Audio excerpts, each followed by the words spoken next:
जय हिंद बच्चों। आज हम बात करेंगे 1857 की क्रांति पर। अच्छा, कभी आपने सोचा है कि 1857 की क्रांति को 1857 का विद्रोह क्यों कहते हैं? सोचा है कभी? 1857 का विद्रोह इसे इसलिए कहते हैं क्योंकि 1857 में जो क्रांति हुई थी ना, वो हिंदुस्तान के लिए नहीं हुई थी, वो अपने अपने राज्यों को जीतने के लिए हुई थी। जैसे सबसे पहले हम मोटिवेशन नाम सुनते हैं लक्ष्मीबाई, झांसी की रानी लक्ष्मीबाई। जो झांसी की रानी लक्ष्मीबाई थी, उन्होंने किस लिए ये 1857 की क्रांति की? जिससे कि वो अपने झांसी राज्य को प्राप्त कर सके। ऐसे ही बहादुर शाह जफर जो मुगल सम्राट थे, उन्होंने किस लिए इस क्रांति में पार्टिसिपेट किया? जिससे कि वो फिर से हिंदुस्तान के राजा बन सके। ऐसे ही नाना साहेब थे। नाना साहेब क्या चाहते थे कि उनकी पेंशन उन्हें फिर से मिलने लगे और उन्हें फिर से पेशवा का जो उत्तराधिकारी है वो माना जाने लगे और उन्हें कानपुर राज्य वापस मिल जाए। ऐसे आदिवासी थे। आदिवासियों ने किस लिए इस क्रांति में पार्टिसिपेट किया? जिससे कि उन्हें उनके वापस जंगल मिल जाए। अच्छा, वैसे तो हम इसके काफ़ी सारे कारण पढ़ते हैं, लेकिन एक पॉपुलर कारण है इसका, तत्कालिक कारण, जिसे चर्बी वाले कारतूस की वजह से विद्रोह ज़्यादा फैला था। तो वैसे चिंगारी इसकी पहले से ही लगी हुई थी। कॉन्सेप्ट से क्लियर करूँगी। जैसे कि तुम्हारी मम्मी है और तुम्हारी मम्मी ने क्या किया है कि आज तुम्हारी एक छत है और तुम उस पर सो रहे हो, है ना? और छत पे सो रहे हो तो मतलब तुमने जो वो बिस्तर है सुबह उठे तो वही तह बना के रख दिए। और उसके बाद क्या करती है तुम्हारी मम्मी ने? आज गेहूँ धोए और वो भी छत पे सुखा दिए, है ना? और उसके बाद तुम्हारी मम्मी ने कपड़े धोए और वो भी छत पे सुखा दिए। अब क्या होता है कि तुम्हारी मम्मी अंदर एक कमरे में है और अचानक से बारिश आ जाती है और तुम्हारा मन कर रहा है कि हम बारिश में नहाएंगे। तो तुमने क्या किया? अपनी मम्मी की कुंडी लगा दी और मम्मी उसमें बंद करके तुम नहाने चले गए। अब जैसे ही बारिश आने लगी, मम्मी ने बोले भाई सॉरी, यहाँ ट्रेन आ जाती है ना, ट्रेन पास में है। तो मम्मी ने जैसे मम्मी ने गेट बजाया, भाई गेट खोलो। कहाँ गए बाल को? गेट खोलो। गेट तो कोई हो जब तो गेट खोले, तब नहा रहे बाहर है ना बारिश में, तो लत्ता भी भीग गए जो, और ना सुखाया वो भी भीग गो। अब जैसे तुम आए और तुमने गेट खोले तो मम्मी ने कहा सीधो बेलन लेकर तुम्हारे सिर पे मार दिए, 2 बेलन मार दिए। क्रांति को कोई एक कारण ना हो, क्रांति के 6 ही कारण है ना? जैसे मम्मी ने सिर पे बेलन मार के हमारा नाच भी भीग गया, लत्ता भी भीग गया, जो लत्ता सुखाया और जो बिस्तर है वे भी भीग गए।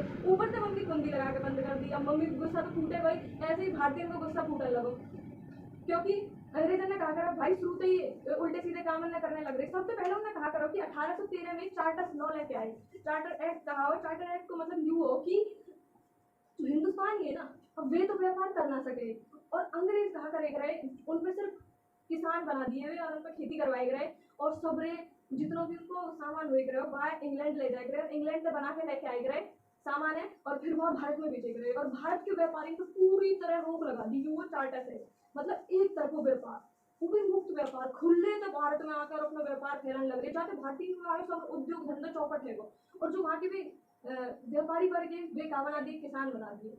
अब कुछ पॉइंट्स हैं, ये देखिए।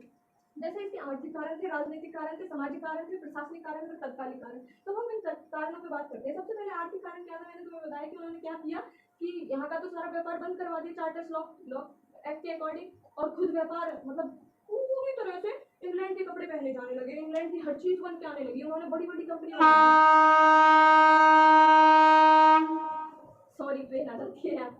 आपको जानकर हैरानी होगी कि 1614 में ना इंग्लैंड में भारत के कपड़ों की 12,000 थाने जाती थी और 50 साल के अंदर ही ना 8 लाख के समथिंग जाने लगे। अब इंग्लैंड वाले सोचने लगे भाई इस तरह से तो भारत को ही हम निर्यात करने लग रहे, भारत की वस्तुओं को हमें कहाँ प्रॉफिट है। तो उन्होंने कहा करी ना भारत के एक भी लत्ता ना पहनेंगे अब हम, और हम खुद से बनाएंगे। इंग्लैंड में सबसे पहले अगर कोई कंपनी खोली गई ना तो कपड़ान का उद्योग खोलोगे, कपड़ान की कंपनी खोल गई।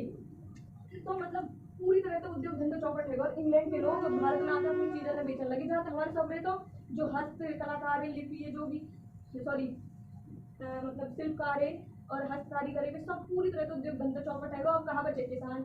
अब किसान पे कहाँ करवाए गए? किसान पे खेती करवाए गए और खेती में भी भाई खेत में जब तक खाद लगेगी तो बढ़िया फसल खाते होगी। तो उन्होंने कहा करो भाई खाद वाद बचना दिए और अकाल आ जाएगा तो भी कर लगाए गए, मतलब पूरी तरह से दबा दिए और सिर्फ 1% किसानों के लिए छोड़े गए। अब साल में ना सोच लो भाई 100% है ना, अब 100% में से 89% ले रहे अंग्रेज, 89% अंग्रेज ले रहे, बची कितनी? 11%। 11% में 10% जमींदार ले रहे हो, 1% बची तुम्हारी है और फिर तुम पे तो कर लियो जा रहा है। जब तुम्हारे खेतन में अगर अकाल आ गया, फिर बाढ़ भूकंप कच भी आ गया तो तुम ये सोचो भाई तुम्हारे मन में कहा है मन करेगा ना लेके इधर अंग्रेज के माथे फोड़ रहे। तो यही कारण है, मतलब पूरी तरह से अर्थव्यवस्था करेगी खत्म पूरी, मतलब 24% जीडीपी हमारे देश की और अंग्रेजों ने 2% बना के छोड़ दी।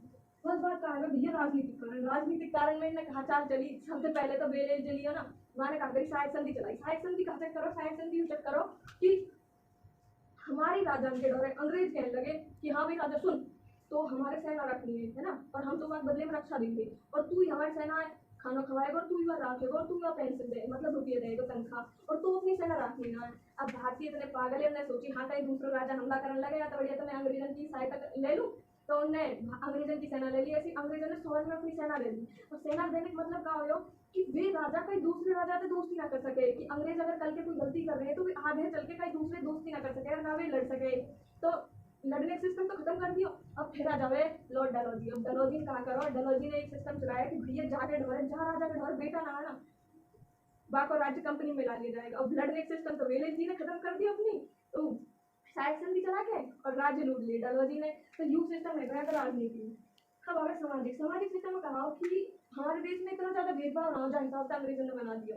इनने कहा करो कि गोरे कार्य में भेदभाव करना शुरू कर दिया, गोरे कार्य में भेदभाव करना शुरू कर दिया। ऊपर ने कहा करो कि नो कहती तो हिंदू है और मुसलमान ईसाई कुछ भी है ना, मतलब वे अपने जैसे मैंने यू पहन रखी है तुलसी की माला ऐसा कुछ ना पहन सके है ना, और ईसाई धर्म को प्रचार करना शुरू कर दिया, सती प्रथा खत्म करने लगे। उन्होंने सोचा भाई तो हमारे सामाजिक और धार्मिक चीजों में भी छेड़छेड़ कर रहे हैं, तो उन्होंने सोचा अब तो इनको साड़ी की चाबी लॉक लगाना ही पड़ेगा। तो ये भैया उनके धार्मिक और सामाजिक कार्य प्रशासनिक कार्य में कहा भाई जहाँ की पुलिस खराब वहाँ को ना सोचो पूरी राज व्यवस्था खराब। पुलिस कहाँ करेगी, पुलिस खुद ही कर वसूल करेगी, तो बताओ पुलिस तो बढ़िया रह ही कहाँ सके।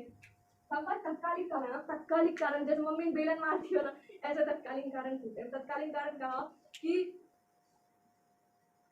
उद्योग धंधे सब बंद कर दिए, खेती बची है, खेती को भी सिस्टम खत्म कर दिया। 89% खुद ले रहे 100 में तो, और 10% जमींदार, अब 1% रहेगा कृषि बना रहे। तो एक आके लगे अब ये ब्राह्मण और जो राजपूत वगैरह ये सब सेना भर्ती आने लगे। अब जब सेना भर्ती आने लगे तो भाई मांस तो खाएंगे ना, और ऊपर तो ब्राह्मण और राजपूत। तो एक अंग्रेजों ने कहा करो कि सुअर की और गाय की चर्बी लगा दी और कारतूसन में ऐसा खोल के ऐसा फेंकने रहे जब लगाई रही।